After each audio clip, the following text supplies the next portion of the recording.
Live from Fargo and serving you on TV, online, and on the go. This is Valley News Live at 6. They took our security and everything away from us. And to them, that's not a big deal. But to me, it's everything. A local family is frustrated and stressed after their car was stolen. The keys were placed in an after-hours drop box at a car dealership. So they called our whistleblower hotline to warn you about what can happen.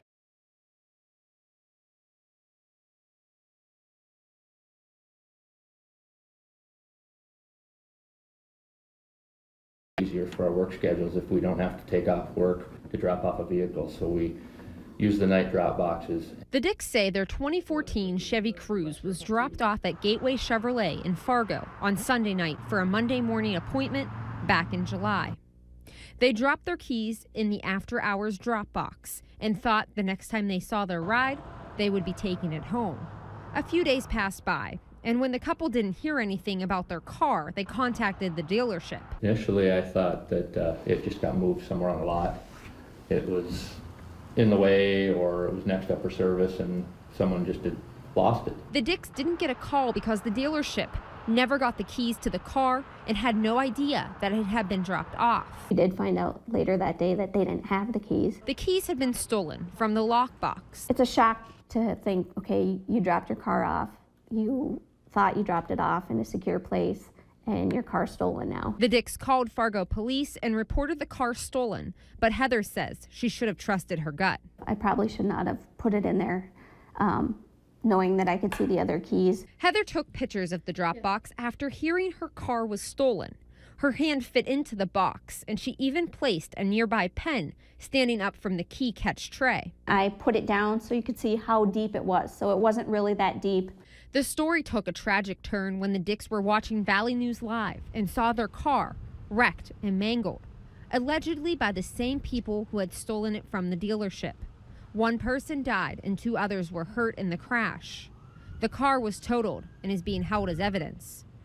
The only items that were still inside the car that belonged to the couple was their garage door opener, insurance card, and registration card.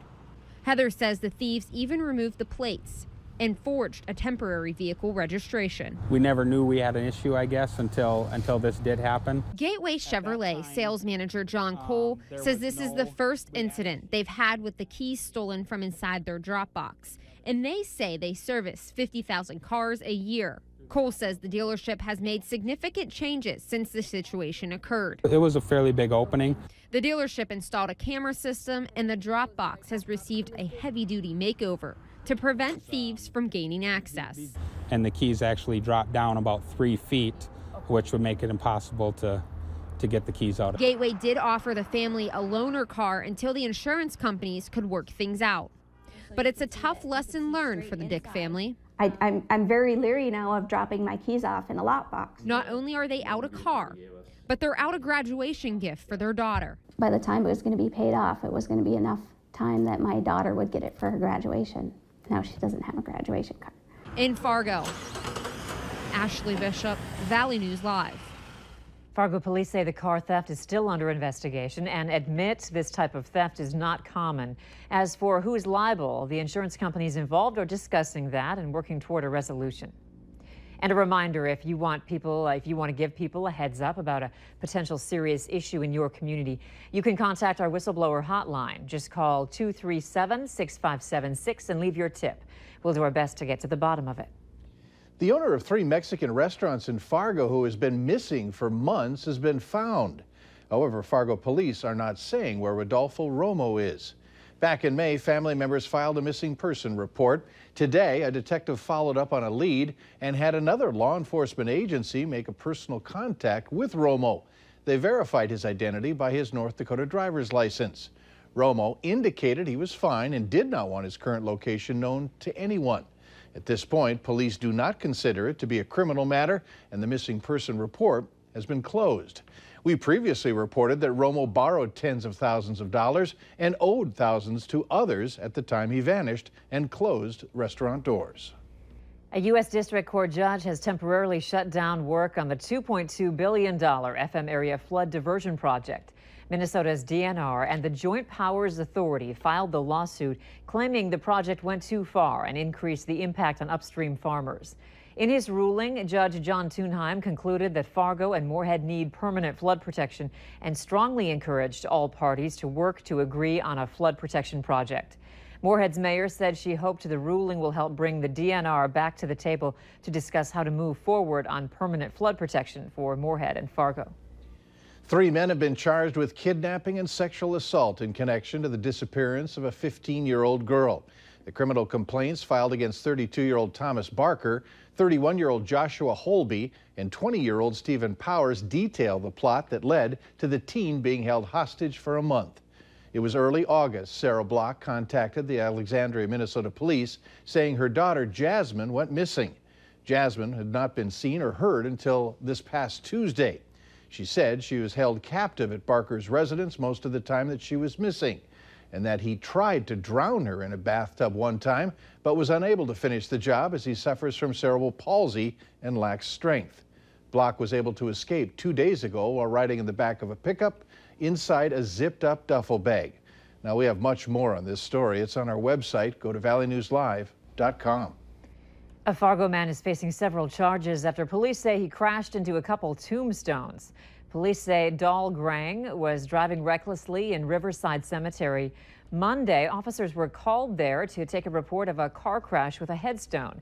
Grang says he made a left-hand turn at a T intersection and hit the gas instead of the brake. It appears that 4 headstones were damaged and will take a considerable amount of work to repair and realign. Family and friends gathered this morning to say their final goodbyes to Savannah Graywind. Her funeral was held at the First Assembly Church in South Fargo.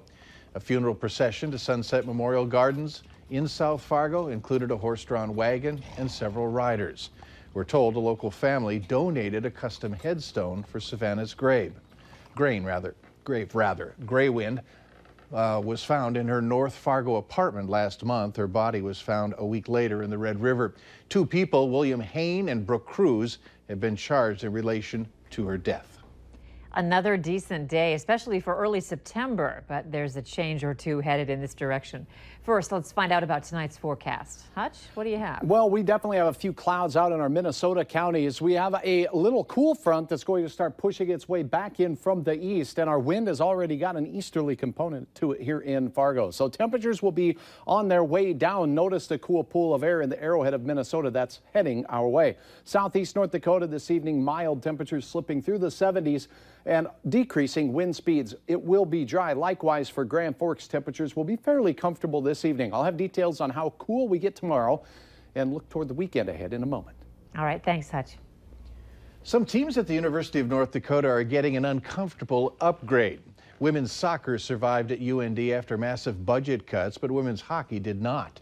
Now the soccer team is taking over the women's hockey locker room and facilities in the Ralph Engelstad Arena.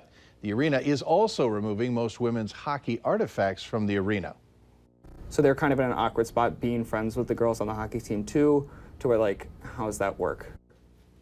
The only women's hockey mementos is the building, or 3 pictures and a poster on the concourse by the women's bathroom. A new toy store is coming to Fargo this fall. Legacy Toys will set up shop in West Acres Mall and will be opening in the former New York & Company space. Legacy Toys is a family-owned store that started in 2012, based out of northeastern Minnesota. The store carries over 200 brands and includes toys, games, and bulk candy. The owners of Legacy Toys say they're excited to open their 3rd store in Fargo and look forward to working with the community. The Fargo location will be the first in North Dakota. The other 2 stores are located in Ely and Duluth, Minnesota. A thief has spoiled an attempt to help out those in need. Later on Valley News Live at 6, find out what was taken from this pizza parlor. Today's temperatures soared into the middle 80s in Fargo, well above our seasonal average, which is highs in the mid 70s. 80 in Grand